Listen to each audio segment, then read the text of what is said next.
Hi అండి, welcome to our YouTube channel. Indira మిల్లకు సంబంధించి మరొక గుడ్ న్యూస్ అని చెప్పుకోవచ్చు. లిస్ట్ 1 లిస్ట్ 2 వాళ్ళకైతే ఇది ఒక భారీ శుభవార్త అని చెప్పుకోవచ్చు. ఎందుకంటే అప్లికేషన్ స్టాటస్ అయితే చేంజ్ అయితే అవుతుంది.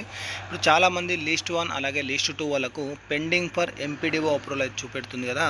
వీళ్ళందరికైతే స్టాటస్ అయితే చేంజ్ అవుతుంది. Pending for sanction proceedings DSC అయితే మనకు first pending for MPDO approval చూపిస్తుంది కదా. ఇది పెండింగ్ ఫర్ అప్రూవల్ చూపెట్టిన తర్వాత ఎంపీడీఓ గారు అప్రూవల్ చేయగానే పెండింగ్ ఫర్ కలెక్టర్ అప్రూవల్ వస్తుంది. కలెక్టర్ గారు అప్రూవల్ చేసిన తర్వాత pending for sanction proceedings DSC, ఎవరికైతే pending for sanction proceedings DSC అని చూపెడుతుందో వాళ్ళకు త్వరలోనే ఇందిరా మిల్లుకు సంబంధించి మంజూరు పత్రాలు అలాగే డబుల్ బెడ్రూమ్ సంబంధించి పట్టాలు పంపిణీ అనేది ఉంటుందన్నమాట. మీకు ఇలా స్టాటస్ చూపెడుతుందా ఒకసారి నాకు కామెంట్ సెక్షన్లో కామెంట్ చేయండి. ఆల్రెడీ దీనికి సంబంధించి కూడా నిన్న మొన్న 3-4 మెంబర్స్ కూడా కామెంట్ అయితే చేశారు. అన్న మాకు pending for sanction proceedings DSC అని చూపిస్తుంది, అంటే ఏంటి అని చెప్పేసి అడిగారు. అయితే ఆల్రెడీ కలెక్టర్ గారు అప్రూవల్ చేశారు.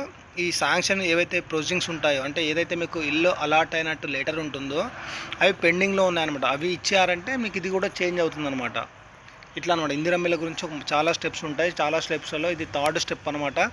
ఫస్ట్ స్టెప్ వచ్చేసి pending for MPDO approval, second step వచ్చేసి pending for collector approval. Once collector approval అయిందంటే థర్డ్ స్టెప్ వచ్చేసి పెండింగ్ ఫర్ శాంక్షన్ ప్రొసీడింగ్స్. మీరు ఏ స్టేజ్లో ఉన్నారో నాకు ఒకసారి కామెంట్ సెక్షన్లో కామెంట్ చేయండి. అలాగే మీరు వీడియో ఎక్కడి నుంచి చూస్తున్నారో ఒకసారి కామెంట్ సెక్షన్లో కామెంట్ చేయండి. మీ ఏరియాకి సంబంధించి కూడా ఫుల్ ఇన్ఫర్మేషన్ మనం గ్యాదర్ చేసి మీకు ఎప్పటికప్పుడు అందించే ప్రయత్నం చేస్తాను. Thank for watching our YouTube channel.